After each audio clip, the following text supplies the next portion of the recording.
Good early morning in Panama. We're at Cologne, or just outside of Cologne, where the start of the Panama Canal is on the Atlantic side. We're queued up with a bunch of ships getting ready to make our way in. So in about an hour, we're going to be at the first lock and working our way up. So let's go check this out.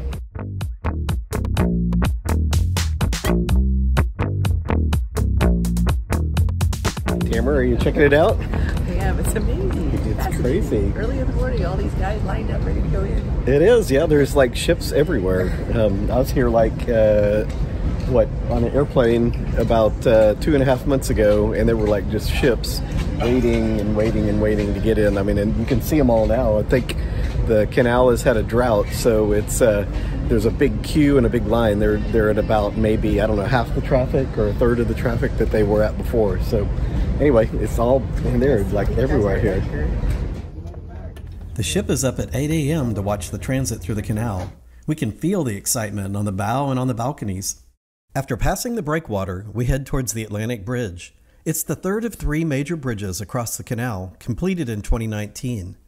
Further south are the Bridge of the Americas and Centennial Bridge. The section we are sailing under is a beautiful 1,700-foot-long cable-stayed span with a clearance of 246 feet from the water to the bridge.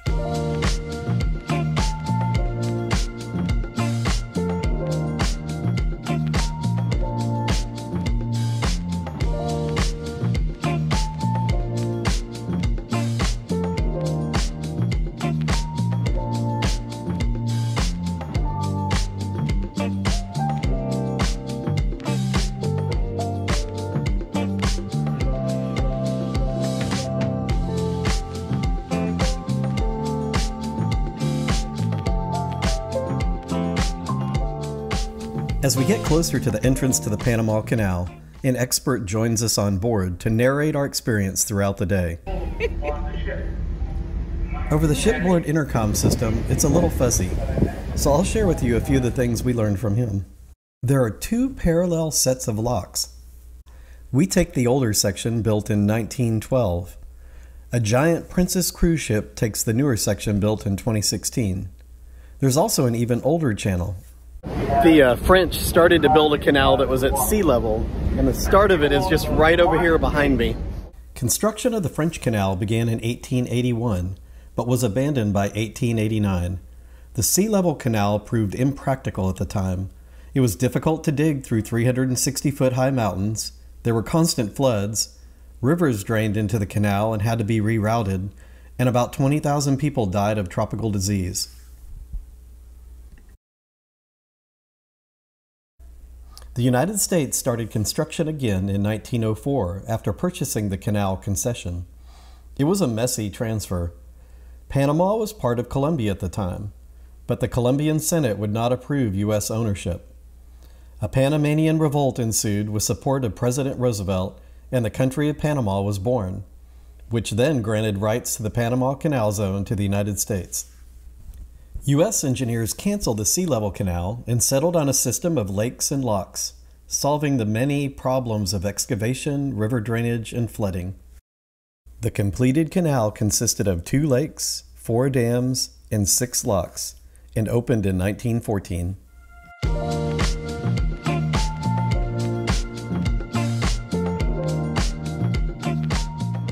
The Carnival Pride is narrow enough to transit the original Gatun locks. 3 sets of locks with a double channel that allows traffic in both directions. We enter from the Atlantic Ocean, traveling from north to south. 3 locks will elevate the ship 85 feet into Lake Gatun. On approach to the first lock, cables are rowed out, yes, by rowboat, and looped around bollards on the ship, front and back, and on both sides. The cables are attached to small trains called mules that pull the cables tight and steady the ships in the locks. The mules ride along a rail system and remain attached to the ship for the entire length of the canal. Okay, we make a pretty good time through the first locks. And remember, they are still designing ships with the requirements. Our guide is telling us about size limits of ships that travel through the canal. Ships all over the world are still designed to transit the narrow width of the original canal. The largest ship is referred to as Panamax and is 106 feet wide, 956 feet long, with a draft depth of 39.4 feet. I got it. So what kind of, is this a tanker thing? Look at all the hosing. We're heading into our first lock. We have some trains down here at the bottom that are pulling us on a cog rail system, which we learned about in York. This is like for mining here, for going up steep runs. So you have the smooth wheels right here for running on the rail track, and then they've got a cog system right here, the cog rail, and then a cog wheel that's connected to the carriage also. The cogs provide extra support and pull, so it's not just the wheels, the smooth wheels on the track, but it's actually clicking through gears.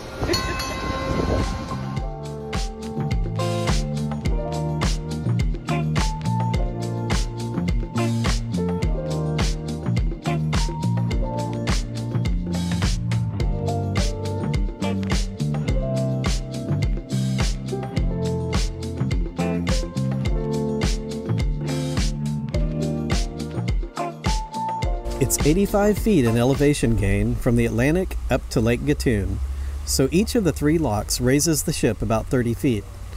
After the ship enters the lock and the doors are closed, water is let in at a rate of 3 million gallons per minute. No pumps are used in the process. It's a gravity-fed system. Water drains from Lake Gatun into the lock system through gated tunnels. It takes about 27 million gallons of water to fill the lock in about 15 minutes. I am on board the ship, and right there, I can just hop over the side here and just jump right on to the to the land here. We are that close. I mean, probably 3 feet or less to the side of the lock. Somebody jump across real quick.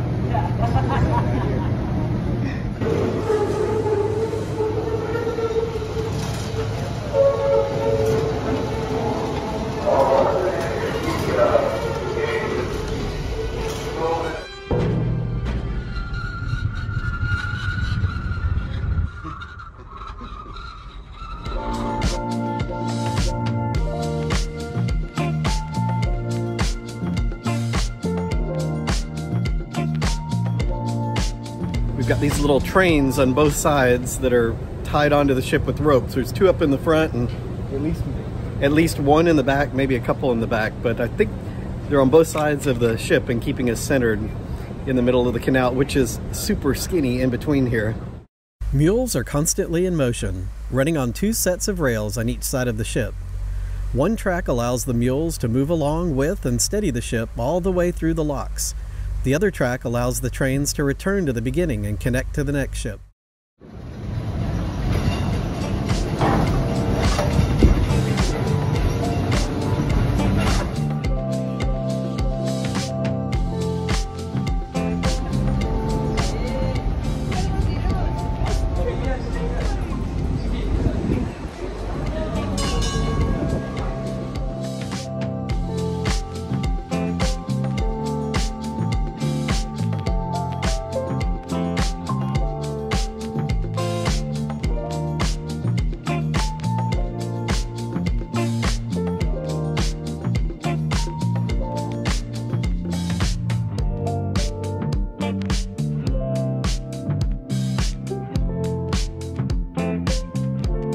Chris and Jane, that one's slightly bigger than the one we were trying to open.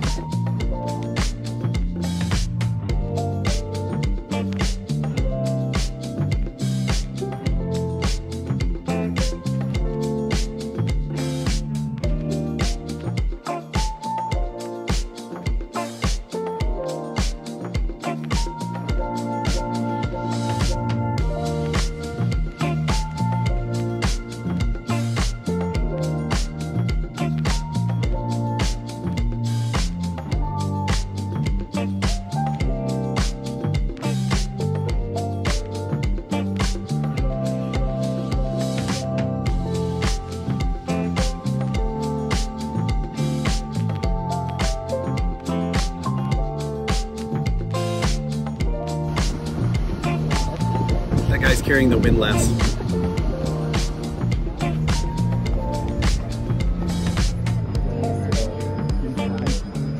The double locks are in case there's an accident, like a ship running into one of the locks or the lock breaking down and leaking, the whole lake won't drain out into the ocean.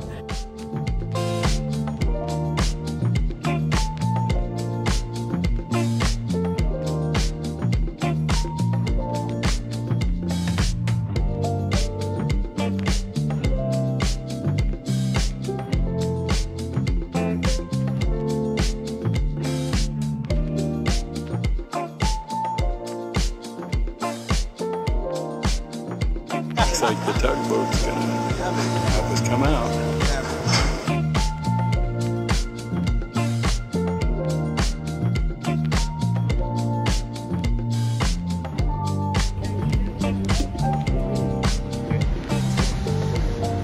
Are you gonna unhook?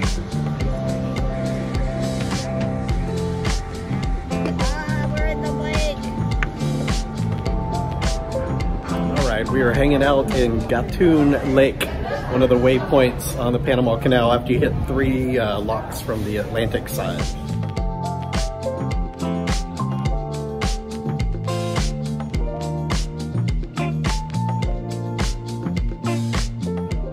Gatun Lake is held at a constant level using the Gatun Dam and Chagres Spillway.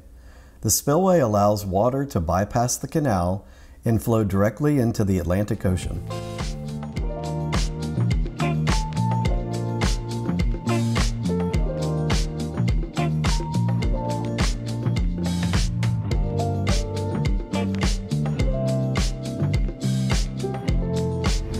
We're gonna head back down Panama Canal after spending about 3 hours in Gatun Lake.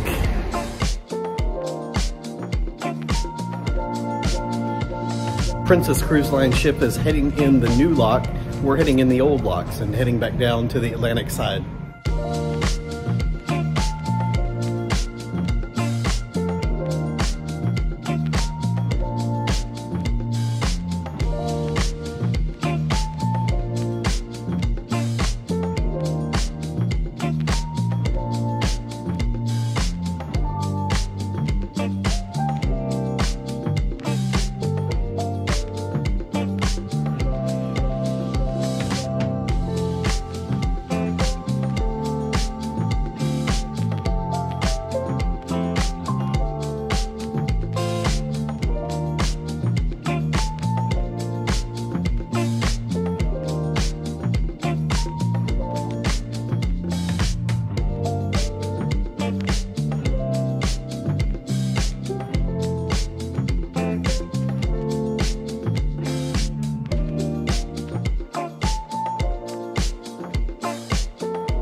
All right, so we had a good trip on the Panama Canal.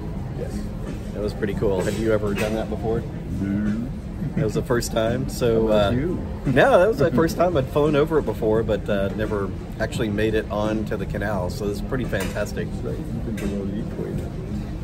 Yep. It got to go to Bolivia this year, and so went through Panama City and got to see all the ships waiting for the canal then. But The side. yeah, exactly. So what impressed you about the canal? But it was small, a lot smaller than I thought it was going to Really? be. Well, like, in what way small? And small this way. So, Not lengthwise, but small this way. like it was narrow, like the Yeah, ships it's did. real Yeah. narrow, and it just, all that effort they put into it. That small.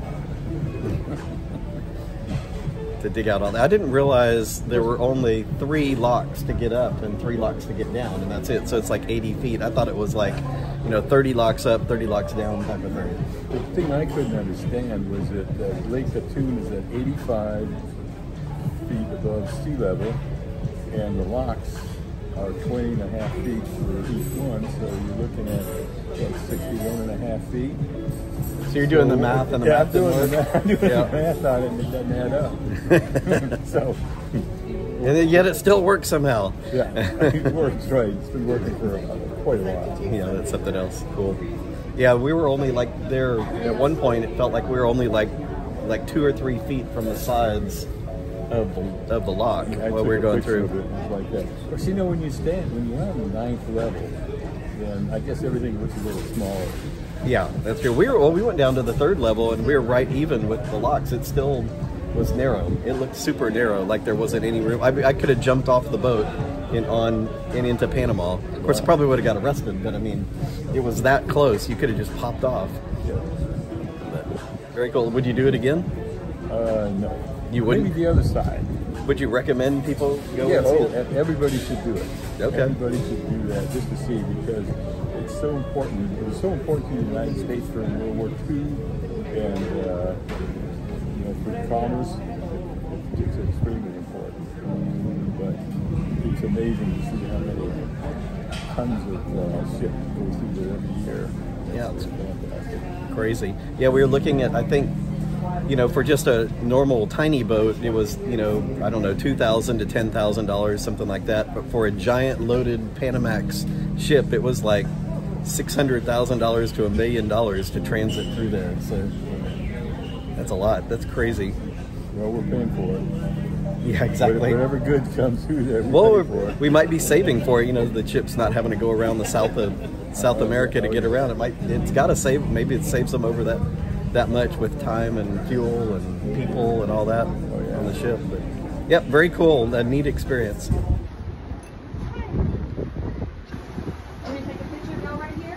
Yeah, you can see all 3 of the canals from here. The oldest French canal there that they tried to make it sea level the whole way.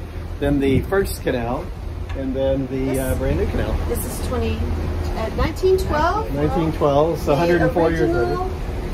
Old locks. Yeah. Brilliant design, and 2016 the new locks Very cool. to hold the big ship.